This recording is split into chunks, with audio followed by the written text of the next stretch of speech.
Hello नमस्कार दोस्तों, जय हिंद और आपका हमारे चैनल में स्वागत है। मैं आपके लिए एक कट ऑफ वीडियो लेकर आया हूं कि एक्सपेक्टेड कट ऑफ क्या है।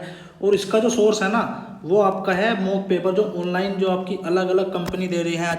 जैसे ओलाई बोर्ड हो गया, उसके जैसे बहुत सी ऐसी कंपनियां हैं। मैं और किसी का नाम नहीं लूँगा, ठीक है, क्योंकि आपको पता है। पर मार्केट में इस टाइम कम से कम 14 से 15 कंपनी ऐसी हैं जो यूपीएसआई की ऑनलाइन मॉक पेपर अवेलेबल करा रही हैं। तो उन सब का एवरेज एक लेकर, बच्चों के अटेम्प्ट ऑफ क्वेश्चंस लेकर, पूरा लेकर ये आपके सामने कट ऑफ आई है।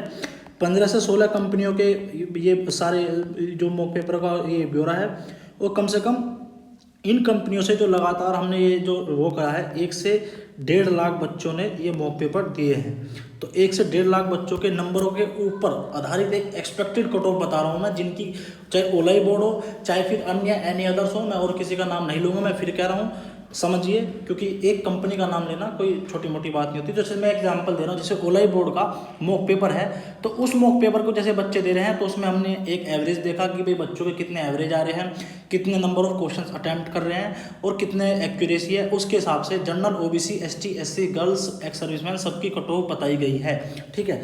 तो मैं आपको बता रहा हूँ, और ये 15 से 16 कंपनियों के द्वारा जो एग्जाम जो मॉक पेपर दिया जा रहा है यूपीएसआई का, उसका ये निचोड़ है। सबसे पहले मैं एक बात बता दूं, मैंने यूपीएसआई का आपको एक फ्री मॉक पेपर का लिंक दिया था। अब एक एएसआई का, यूपी जो आपकी यूपी एएसआई है, मिनिस्ट्रियल जो आपकी पोस्ट है एएसआई, उसका मॉक पेपर है और ये बिल्कुल फ्री है। मैं इसका लिंक आपको डिस्क्रिप्शन में दे रहा हूँ, आप उस लिंक पर जाइए और फ्री में मॉक पेपर दीजिए, ठीक है। इसका कोई आपसे ओलाई बोर्ड चार्ज नहीं ले रहा है। अगर देखिए उसका जो पेपर का प्रारूप है, जो कंसेप्ट है, जो मतलब एक तरह से पैटर्न है, वो बिल्कुल यूपीएसआई 9534 से बिल्कुल मिलता जुलता है। तो आप उसको लेइए जाके, ठीक है। तो मैं फिर बता रहा हूँ कि भाई ये जो प्रारूप है, सॉरी मतलब जो ये मैं कट ऑफ बता रहा हूँ, इसका जो सोर्स है ये आपके बिल्कुल बेहतरीन सोर्स है, क्योंकि लोग अपनी तरफ से कुछ बता रहे हैं, पर जो अब कट ऑफ निकल के आ रही है, ये थोड़ी आशाजनक, मतलब निराशाजनक भी है और आशाजनक भी है। कुछ लोगों के लिए आशाजनक भी हो सकती है, कुछ लोगों के लिए निराशाजनक भी हो सकती है। पर जो ये कट ऑफ आ रही है, ये 15 से 16 कंपनियों के जो मॉक पेपर है, उसका एवरेज देखकर मैं ये आपको कट ऑफ बता रहा हूँ। सबसे पहले तो भाई मैं लड़कियों को बता रहा हूँ, क्योंकि लड़कियों की काफ़ी रिक्वेस्ट है कि सर आप लड़कियों की अलग से कट ऑफ बताइए। पर मैं कह रहा हूँ कि लड़कियों की मैं सबसे पहले बता रहा हूँ, अलग से तो मैं कोई वीडियो नहीं बना सकता। तो जो गर्ल्स की कट ऑफ है, और चाहे जितने भी आपके कंपनी करा रही है, इसमें से 20 से 25 हज़ार लड़कियों ने, 1.5 लाख लोगों में से 20 से 25 हज़ार लड़कियां थी। और हमने जो इनका एवरेज देखा है, एवरेज इनका जो बैठ रहा है 214 नंबर, 400 में से 214 है, 400 में से 214 नंबर इनका लड़कियों का एवरेज बैठ रहा है। तो मेरे हिसाब से जब एवरेज देखा गया है इनका, तो मतलब वही है तकरीबन कि जिस लड़की ने 200 पार कर दिए, मतलब कि एक तो आपका 20 जो आपका 50% का जो क्राइटेरिया है ओवरऑल, ठीक है, ओवरऑल तो आपको 50% करने ही पड़ेंगे चारों सब्जेक्ट में। जिसने ये कर लिया, मतलब कि 200 नंबर पार कर लिया, जो 35% वाला अपना कर लिया सब्जेक्ट वाला, तो उस लड़के का रनिंग के लिए तो पक्का सिलेक्शन होगा। पर अगर फाइनल मेरिट की बात करें गर्ल्स की, तो 220 से 225 के बीच में लड़कियों का सिलेक्शन पक्का हो जाएगा। और ये पिछली बार भी ऐसा ही हुआ था, पिछली बार भी बहुत लो मेरिट गई थी। मैं फिर बता रहा हूँ, लड़कियों की वैकेंसी इस बार पूरी टोटल वैकेंसी का 20% है, ठीक है। और लड़कियों की तो कट ऑफ भी सेम लगेगी, इसमें ओबीसी, एसटी, एससी, जनरल का कोई मतलब नहीं है। गर्ल्स की तो एक ही कट ऑफ लगेगी, समझ रहे हो।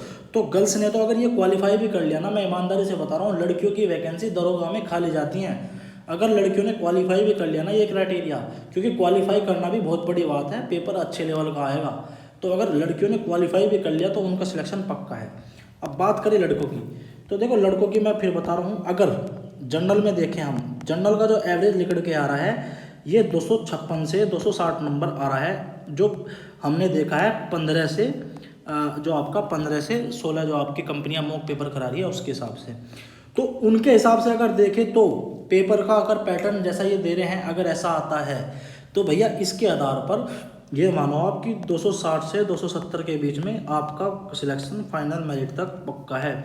और इसमें भी सिविल मिलेगी आपको, ठीक है ना। और ये हकीकत भी है।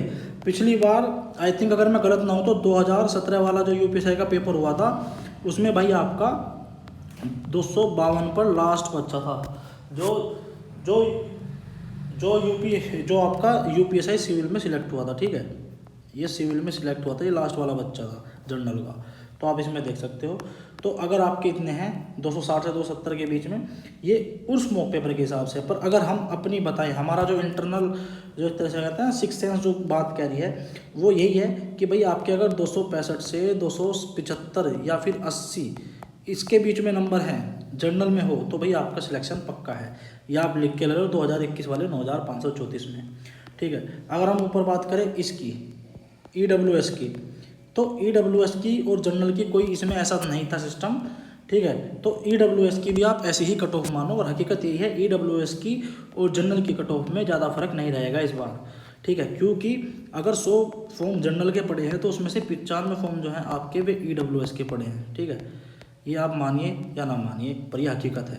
तो अगर EWS की कट ऑफ बराबर भी रहती है और 101% EWS की कट ऑफ ज़्यादा लो नहीं जाएगी जनरल से, 1 या 2 नंबर, हद से 3 नंबर और हद से ज़्यादा मैक्सिमम 4 नंबर का अंतर होगा बस, इससे ज़्यादा अंतर नहीं होगा। पर मुझे तो ऐसा लग रहा है 1 या 2 या फिर बराबर भी आपकी EWS की मेरिट रह सकती है।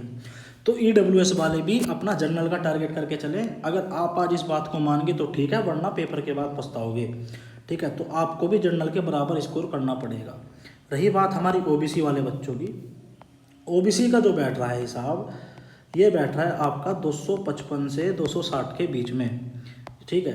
और अगर फाइनल आप मानो अपना सिलेक्शन, तो फाइनल भी आप यही मानो कि भाई आपको 270 तक आपको करने हैं, ठीक है। 270 तक आपको करने हैं। पर हकीकत यह है अगर OBC का 250 प्लस कूद जाता है बच्चा तो उसका सिलेक्शन पक्का है, हकीकत ये है। पर 270 प्लस आपका एक सेफ स्कोर रहेगा, क्योंकि कल किसी ने नहीं देखा, ठीक है। तो कल किसी ने नहीं देखा, आप 250 प्लस मान के चलो। बात आती है आपकी SC की, तो SC वालों के लिए मैं बता रहा हूँ 230 प्लस आप भी मानकर चलो, ठीक है। ये आपका प्योर सा डाटा है, ठीक है। क्योंकि इसमें अभी बच्चों के SC वालों के तो अगर देखें तो नंबर ऑफ क्वेश्चंस भी बहुत गलत हो रहे हैं, एक्यूरेसी के हिसाब से भी बहुत गड़बड़ हो रही है। तो जो SC की है, अगर 230 प्लस आपके क्वेश्चन हो जाते, नंबर आ जाते हैं 400 में से, तो भैया आपका फाइनल सिलेक्शन होगा। सिविल की बात कर रहा हूँ मैं, PSC की बात नहीं कर रहा। जितनी भी मैंने ये कट ऑफ बताई है ये सारी सिविल दरोगा की है, PSC की FSSO की तो मैंने बताई नहीं, क्योंकि सबसे जो हाई जाएगी वो सिविल की जाएगी, स्वाभाविक सी बात है। PSC की तो कोई मतलब ही नहीं है, PSC की तो आप इससे कम से कम 5 से 10 नंबर कम मानो और कट ऑफ जो मैंने बताई है। ST की बात करें तो ST भी आप अपना 235 से 240 के बीच में मानो ही मानो, क्योंकि ST की वैकेंसी कम है, ठीक है। और ये आप देखिएगा कि इतना आपकी कट ऑफ रहेगी। एक्स सर्विसमैन की बिल्कुल जो आपकी है, एक्स सर्विसमैन अगर आप हो तो भैया आपकी एज इट इज़ ऐसी ही लगेगी जैसे लड़कियों की, गर्ल्स की।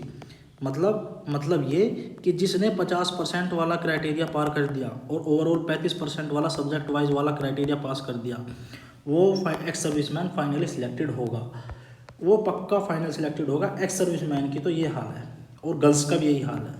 तो भैया गर्ल्स के लिए और एक्स सर्विसमैन के लिए तो बहुत अच्छा मौका है। ये 50% वाला क्राइटेरिया आप पूरा कर लेना, आपका सिलेक्शन पक्का है। 101% आपको कोई रोक नहीं सकता सिलेक्शन के लिए, ठीक है। धन्यवाद, जय हिंद, जय भारत, बस इतना ही बताऊँगा।